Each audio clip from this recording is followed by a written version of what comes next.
there guys, Mike here again. Thanks for clicking this video. Welcome to my shop. I've been doing YouTube videos for a while now, and it kind of occurred to me, I don't think I've ever done an official shop tour. Today's the day. So what you're about to see here today may inspire some of you, may shock some of you, or may make even some of you jealous. This is a single car garage. It's 20 feet deep by 11 feet wide, and all the cabinets in here are made by me to fit. So let's begin.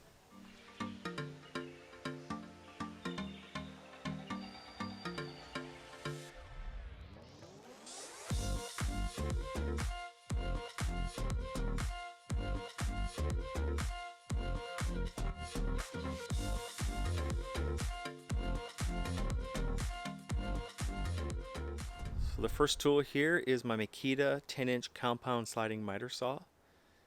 It is a beast of a unit. I have it placed on this rolling cabinet here, and it's also used as an outfeed cabinet, so it's the same height as my table saw. And if I do long pieces, I can just roll it out. And underneath that is my rigid spindle sander, so it's a drum sander and a spindle sander, and if I need it I just pull it out and stick it on top of the cabinet here. And in this cabinet here I have an air compressor and a hose reel, and I also store my scroll saw as well. This is my General International 1 horsepower shop vac. It's connected directly to my table saw, and it only gets used when the table saw is on. Here's a Miller-Matic 210 MIG welding machine. It's a transformer based machine, and it has a really heavy duty cycle. I can weld for hours without worrying about it going to thermal overload. This machine also has dual gun capability, so with the steel gun I can also run an aluminum spool gun at the same time, which makes it really handy. Above this is my sandblasting cabinet, and it's just a kind of a sealed box with a sandblasting unit gun in there. Does it what I need it for do, and it fits the space perfectly. And above that is some self-made shop cabinets, and basically it's just used for storage, nothing really more than storage. Switching over to the front corner of my shop here, right near the door I have my metal storage, and as you can see I do not like to throw away any cut pieces of metal because you never know. I have my oxyacetylene set up there. I don't use that all the time, but it's nice to have it there. I just pull it out when I need it. This is my horizontal cutting bandsaw. This is your standard overseas 64.5-inch blade. Works great. It's a workhorse. I use it all the time. The only issue I had is when I got it, it never really cut straight, so I had to tweak it to cut it 90 and perpendicular. A little bit of tweaking involved and adjusting, but once you get it cutting straight, it's awesome. And above that I have my lubricant storage, and above that I have more nuts and bolt storage, electrical hardware, stuff like that. And then in this cabinet is just my oil and fluids for my vehicles. And above that, more black bins. So this is my other welder here. It's a Miller Maxstar 200. It's a DC only TIG welder, meaning tungsten inert gas, so it doesn't have any wire that actually comes out through the handle here.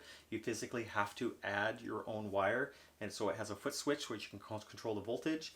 It has a tungsten electrode in here, so you can get the nice little arc going, and then you manually feed in the welder. I do prefer this welder over my MIG welder. It makes for a much cleaner weld and a more precise weld. This thing has been a workhorse. I had one issue with it. The hose was defective when I got it, but I figured that out and put a new hose on. It's been a workhorse. It's been great. These things have really gone up in price lately. I was able to pick this up many years ago for a reasonable rate, but if I had to choose between getting a new welder, between a MIG and a TIG, I would probably repurchase a TIG machine. I do use this way more than my MIG.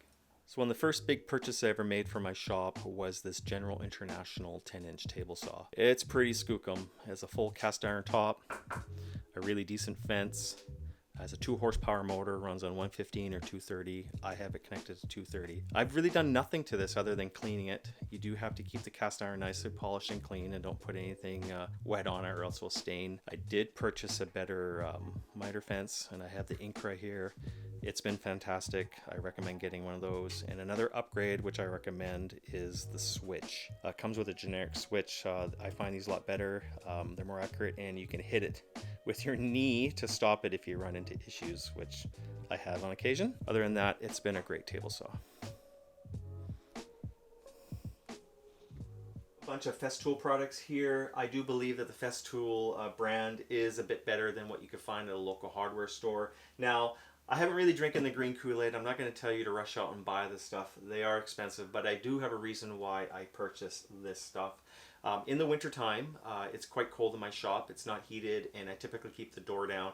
And when I do woodworking, I need a way to control the dust. Festool Products has a very unique system. It has a HEPA filter vacuum. It works really well. It's virtually dustless when I use my tools, so that's part of the reason why I purchased them. They are quality tools. They are a little pricey, but I think there's value there for what I need them for. So starting from the top here, I have the ETS 125 palm sander. Variable speed, virtually dustless when hooked up to the back. I have the OF 1400 plunge router, so that's a 1400 watt plunge router. Variable speed, nice ergonomics, good for handling around intricate projects. I have the TS55 track saw, and that comes with a track that it runs on. You can put multiple tracks together. I use it mostly for breaking down large sheets. I don't use it all the time, but it's handy when I have it. I also have the Carvex 420 jigsaw. Variable speed, again, virtually dustless when hooked up to the shop vac. This here is not a Festool product. I mounted a small compressor into a Festool sustainer, so it's nicely compact and easy to move around. I do have a build video on that. And of course the CT26 HEPA filter vac that it all plugs into. And the neat thing about this is that it's all kind of synced, so when you turn on the power tools, the shop vac also turns on as well. By my table saw here, I have a wall of clamps. Everybody has a wall of clamps, right? So I have about 70 different types of clamps. I have spring clamps, I have the bar clamps, and I also have the pipe clamps. These ones here are the ones from Harbor Freight, and they seem to do the trick. You know, for the price, you can't go wrong. Set yourself up for a bunch of those, and then if you want to spend a little bit more money, you can get the higher quality Bessie ones too. They all seem to have their role in the workshop. So there you go, you can never have enough clamps. So this part of the shop here is my woodworking hand tools section. This is where I display and store all my woodworking hand tools. I made this custom rack here to house everything. It's all on pegboards, easy accessible. Once again, if your tools are on display and they're easy to reach, you're more inclined to use them. Before I got into metalworking and working on cars and tube amps and electronics, stuff like that, I was big into woodworking. I did a lot of projects. I built a lot of the furniture for my home.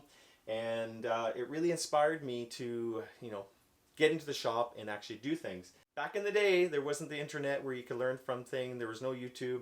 I had to watch TV, New Yankee Workshop, buy a lot of magazines, shop notes, Woodsmith, stuff like that, and just kind of absorb it all, read it all, do projects. And you have to really challenge yourself when you get into woodworking. Here's a prime example of that. This is one of my crowning achievements in woodworking. I made this heirloom toolbox here, and it houses all my nicer hand tools. So it's all maple with some mahogany and walnut to inlay. It keeps all my really nice hand tools like this Neil Nielsen back saw. The story behind this toolbox was I entered a woodworking competition. I thought I could just go into it as an amateur. When I showed up with this toolbox with all the hand tools that I made, the guy registering me, and he goes, "You're really an amateur?" And I said, yeah, I just have a small little shop and I just do it as a hobby. And he told me, "Tell you what, do yourself a favor and enter it into the open class," which is pretty much the pro class, and you can see where it goes. Like, oh, okay. So I entered into the pro class. I showed up the next day, and sure enough, I won second place in the woodworking show. It inspired me to keep on my journey of woodworking, and that was almost 20 years ago, and I still enjoy woodworking, but I also do other things in the shop as well. So I'll show you some of the tools I have in here. Here's my plane section. Here's Lie Nielsen number 4 plane made out of bronze. Absolute gems, got some girth to it. Love it. When I first got into woodworking, I actually made my own planes, and I do have some videos on that. This was one of the first high quality kind of heirloom plane I made. Cocobolo brass, it's all dovetailed, peened in. Here's one that I actually started and haven't really finished yet, so I'll get to it and I will finish this plane. Lee Valley Tools make some nice stuff too, so here's a shoulder plane.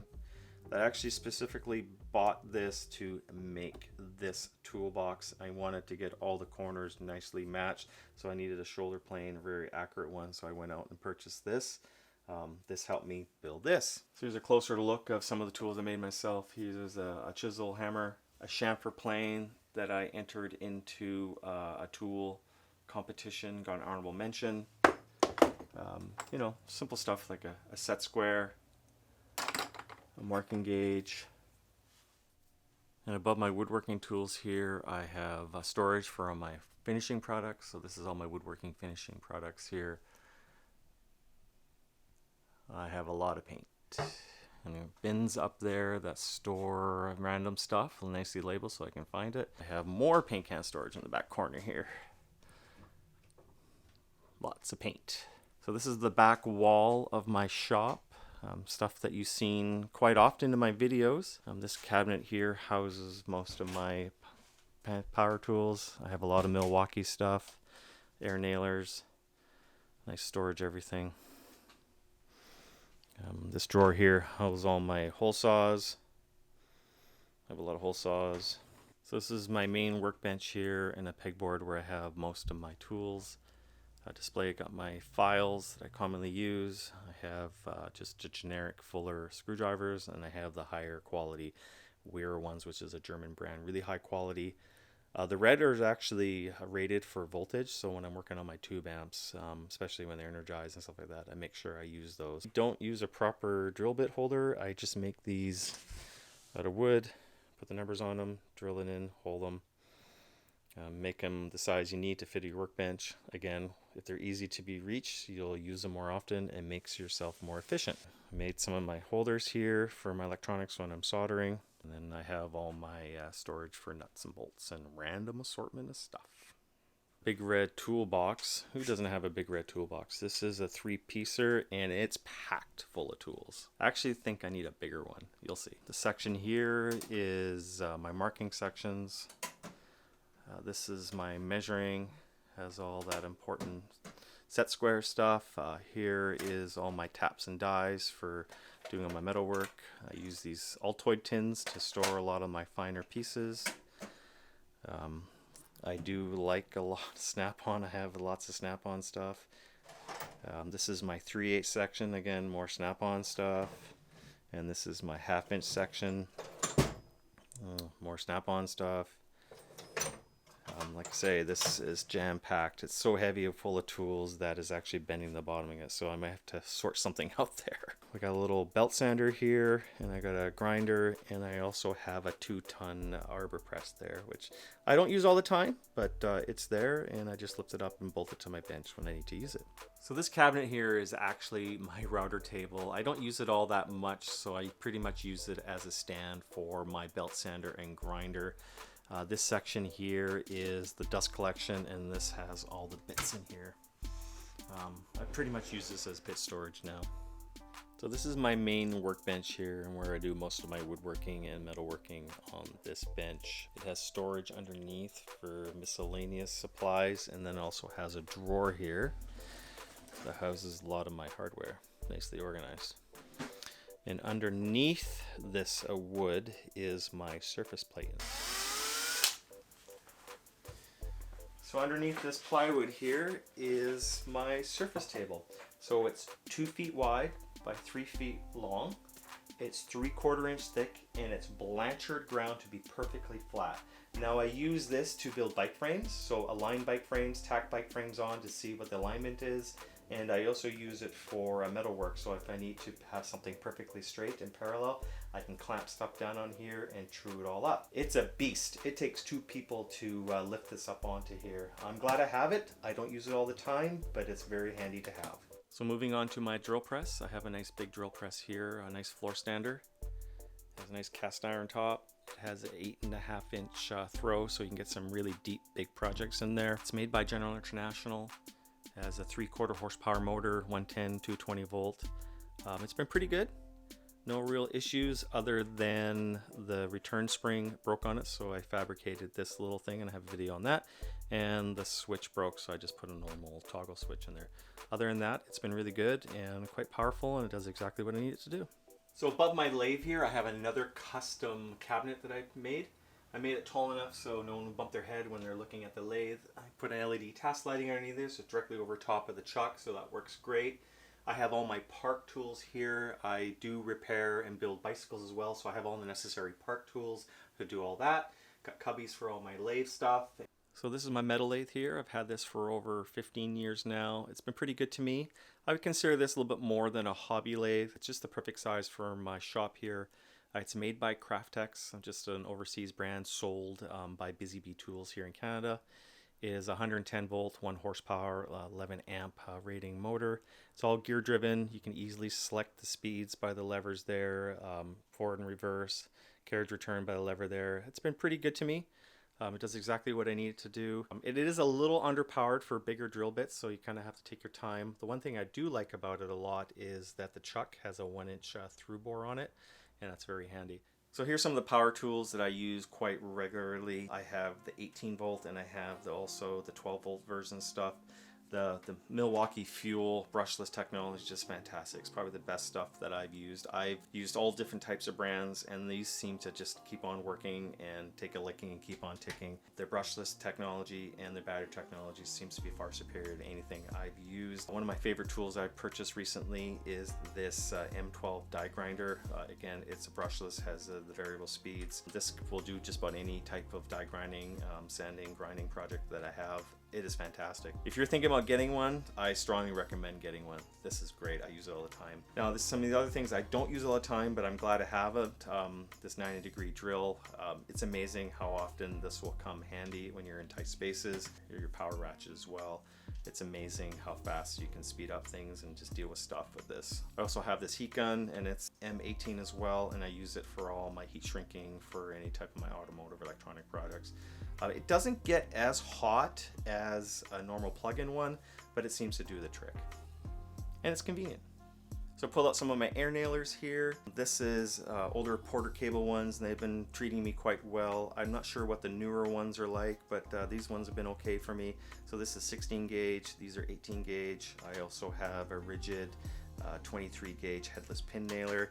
I recently just purchased these Grex ones, and these are sure a step above this. These are quite professional. So this one is a 21 gauge head ones, and it goes up to 2 inches. This is fantastic for doing trim work or finish work, stuff like that. It pretty much leaves no dimple at all, mark at all when you're bradding. This is an 18 gauge one that I just recently purchased as well, and again, it doesn't leave much of a dimple. These are fantastic, and they're very accurate, and they shoot the brads quite straight. So a neat feature that these Grex ones have is it comes with these guides as well, so you can just slide that in, lock it, and you can run it along the wood, so all your brads are in the same location, nicely lined up, and no deflection. This is a pretty neat feature. A lot of these other ones don't have it. I mostly use these now. These are definitely a step above my older Porter cable ones. What shop wouldn't be complete with a bunch of routers? I do have several. This is my Makita trim router. It's been pretty handy for those smaller projects. This is the first router I ever purchased. It's an older Porter cable. It's pretty solid, it's pretty stout, it's heavy. It's a workhorse. I usually keep this mounted in my router table. It is a little awkward to do the bit height. You have to twist it. And I also have a DeWalt plunge router. Now, I'm not sure if I would recommend anyone purchasing this. I've had some issues with it. The speed controller went on it, but I fixed that. And the automatic bit change, it broke, and so you have to kind of monkey around with it to change the bit. The one thing I do like about this router is the depth stop. It is way better than my Festool. As I mentioned before, I do have a Festool router as well. I like the Festool one because it's virtually dustless and it's more powerful, but the Festool's depth stop is a little wonky. The DeWalt one is better. Here's some of my metalworking / machinist tools that I use quite regularly. This is all Starrett stuff. It's quality stuff. This is automatic center punch, which I use quite often, pretty much daily. It's quite handy, accurate. Get a set of calipers, very precise, accurate. Of course, I got some micrometers. We got a 1 to 2 inch and then a 1 inch. We have some rules, T-squares, set squares, and some set squares, and of course, some just regular center punch that you need a hammer with. Like, you just feel it and you can feel quality, and they stay sharp. One thing that everyone looks in the shops and no one really talks about is lighting. I recently changed out all my fluorescent bulbs with these Philips Universal Fit LED bulbs. Now these things are awesome. I have one here, two there, one over my workbench, and one over my lathe, and they're fantastic. They are plug and play. They are 16 watt LEDs, which is equivalent to a 40 watt fluorescent. This works on electronic and magnetic valves. I'll put a link in the description below of what I actually purchased. I find for filming, it's way better. They don't flicker, they're much brighter, and of course, they're way more efficient. So shop's not complete without a full stirrer system now, is it?